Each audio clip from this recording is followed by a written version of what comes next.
Namaste, welcome to Geeta's Kitchen. Whenever we think of South Indian food, we immediately think of rasam. Rasam is something very unique and special to South India. There are so many different types of rasam. Today I am going to show you a very traditional and authentic yet simple and special rasam.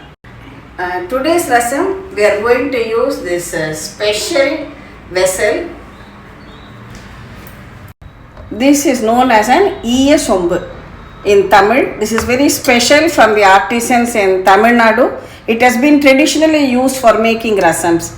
A rasam made in a Iya Sombu imparts a very unique flavor and taste to it which no other rasam can beat. For this, I have soaked a gooseberry or amla size of tamarind in water about 15 minutes ago and kept it ready. So first we will extract this tamarind juice. Now extract the tamarind juice into it. First I have added about 1 cup of water. Here I have taken 2 red dried tomatoes about medium size and chopped it very fine and kept. I am adding a spoon of salt to this. Now just you can do it with your hands also, or just mash it well like this with a spoon, the salt and the tomato. Now add this to the rasam bowl or to your Iya Sombu. Here I have taken 2 green chilies. Just break them up, add it to the rasam. Now these are dry red chilies. You will just break them also and add it to the rasam. In my pressure cooker, I have already cooked 1/4 cup of tuvar dal and kept it ready. Now mix all the ingredients very well. Can you see I am doing all this on the countertop. Only after it is ready, I am going to keep it on the stove. The liquid quantity should come at least till 1/3 of this Iya Sombu. Only then you should keep it on the gas. Keep the flame low and then place this Iya Sombu for making the rasam. So we will initially allow it to boil for about 7 or 8 minutes till the raw smell of the tamarind goes away. Why is this vessel so special, so important? It is traditionally it has been used for making rasam in South India. In fact, Iya Sombus have been handed down from generations. What is Iyam? Iyam refers to this metal out of which this is made. Sombu is this vessel itself. So isn't it nice that even the rasam gets the name from the vessel in which it is made. So that Iyam is actually tin. Tin is a metal. It is not lead. It is not an alloy. It is not aluminium. Tin is a metal. So when tamarind is extracted, the juice is extracted and rasam is made in this, it imparts a very unique flavor to the rasam, and traditionally it has been used in our families. I have very fond memories as a child of my mother's place, also my grandmother's place, of having made rasam in this Iya Sombu, because the taste is something really very special and unique. There are some points which you have to be careful when using a Iya Sombu, and that is, as I showed you now, first fill the liquid till at least 1/3 and then keep it on the gas on the stove top. Before that, do not keep. Why do I say that? Tin has got a very low melting point. So if you keep it on the gas without it, it will melt immediately. Every household has got some story of how a new entrant into the kitchen kept the Iya Sombu on the stove top and then was called away for something else, maybe to chat with a friend or something. And when she came back, what did she find? There was no Iyam, no Sombu and no rasam either, because it will melt. So this requires focused cooking. You kept it here, and next we will add the powder for this. This, as I said, is a special rasam. We are not using any rasam powder, so this can be made by anybody. In fact, even a bachelor or beginner can make this rasam. So for this I am taking 1 teaspoon of pepper and 1 teaspoon of cumin seeds. First we'll coarsely pound it together. I'm adding 1/4 teaspoon of hing to this and a small pinch of haldi or turmeric powder. We have coarsely pounded this. This is ready. Next I have a small piece of ginger which I have peeled. We'll crush this also. Add the crushed ginger also to this rasam while it is boiling. From time to time just give it a stir. See, the rasam is boiling well and the raw smell of the tamarind has gone. Now I am just going to decant this dal water, the top liquid portion of this cooked and mashed dal to it. This dal water is also called as Parupu Jalam in Tamil. Now I am adding few curry leaves and coriander leaves also, fresh coriander leaves, and allow it to cook for a few minutes more. When it starts beginning to boil once again, we'll add this coarsely powdered pepper and jeera to it. Next, top it up with some more water.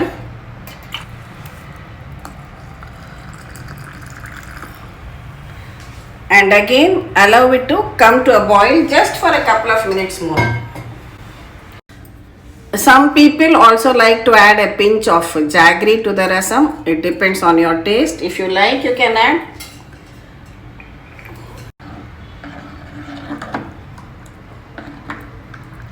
See, the flame is on low throughout. I have not increased the flame, and now you can see it slowly frothing up. Don't allow it to boil too long. You can see it frothing up. At this stage you can just switch it off. Another important point to note, do not use these tongs to remove it when it is hot because it might cause a denting in it. Always use a cloth to remove it from the stove and take it down. Now finally we just have to do the tempering for the rasam, and rasam tempering done with ghee always tastes best. So just take a teaspoon of ghee. This is again a traditional iron tadka ladle.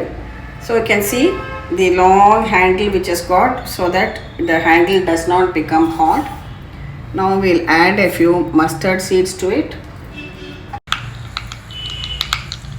1 dry red chilli and a few cumin seeds.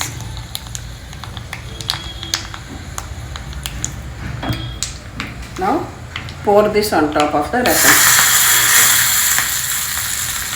Then we also dip this in and take it out. Again, when you dip it, be very careful that this does not touch the sides. So use a correct size one. Otherwise, you can just take it out from any ladle. This is how rasam is traditionally made in our families. There is a lot of science behind this too.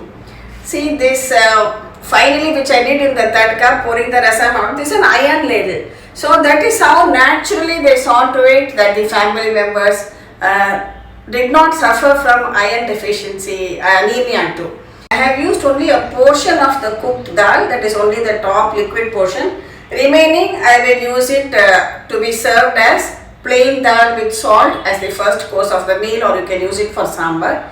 But if you are making only rasam, then you can cook a smaller quantity. Cook only 2 tablespoons of dal, that is enough for this quantity of rasam. See, awesome flavorful rasam. Whenever you speak to anybody of my generation or even older from Tamil Nadu, they will definitely vouch for this E.S. Obbu rasam. A couple of decades ago, people started putting this E.S. Obbu in their lofts and did not use it. That is because some traders started mixing lead in it, and which is not definitely good for health. But this one has been made from artisans and been tested in our labs, and it is pure tin and there is no lead. Because this confusion came, because in Tamil we have two words. One is Kariyam and Velliyam. Velliyam refers to tin, which actually looks like Velli, that is silver. And Kariyam refers to lead, which is something totally different. So for this Iyasombu only Velliyam is used. It imparts an amazing aroma which once you try you will be hooked on to it totally. Also people used to make a curd in this, that is you boil milk in another vessel, allow it to cool, add a spoon of curd, and to set the curd they will pour it into this Iyasombu and set it, and it is said that it imparts a good taste and it does not sour also quickly. So that is, and you can store it as it is, you can store the rasam till serving of this, it retains the heat. And if you ask me about maintenance and any seasoning, this Iyasombu does not require any seasoning. Wash it with your regular dishwash, dry it and keep it safely. It will come for generations together. As I said, just remember, and of course, do not use any steel scrubber, use only a soft sponge. And the main point is, do not keep it empty on the stove. So always do all your pre-preparation here, fill it with the tamarind water or tomato puree, because there are so many different types of rasams.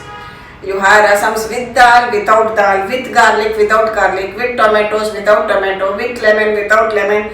Endless varieties of rasam and each of them tastes excellent. So this will give a perfect rasam. I call this as a simple and special rasam because it is very simple to make. If you have cooked dal with you, it is ready in less than 10 minutes. And very special too because we really don't need any particular rasam powder or any other thing. Basic ingredients, pepper, jeera, which are really very good for health, and also ginger and green chili, which add a great aroma to the rasam. And especially if you have a cough and cold, you have fever, excellent. Even when you are fine, it tastes excellent as an appetizer or before the meal, or as mix it with rice and have it as rasam rice during your meal. Whichever way you take it, it is something simply delicious. I'll give you the link in the description box. If you are interested, you can go and check it out. So definitely try out this awesome rasam, which can be had as it is in a glass, and you serve it with some steaming hot rice. And any, maybe best is a spicy potato sabji or potato curry dry sabji to go with it. You can even make any kut or any other vegetable. If not, just have a roasted papad and it tastes excellent. Actually, in our families, we eat with our hands because our hands are well washed before we sit down to eat. And when we eat, when we come to the rasam sadam, that is rasam and rice, we stretch out our hands, rasam is poured into it and we enjoy the rasam. A good meal always depends on the quality of the rasam which was there in the preparation. That's how important it is. So do enjoy making this rasam, and thank you for watching the video. Please subscribe to Geeta's Kitchen and we'll meet again with another interesting recipe from Geeta's Kitchen. Thank you.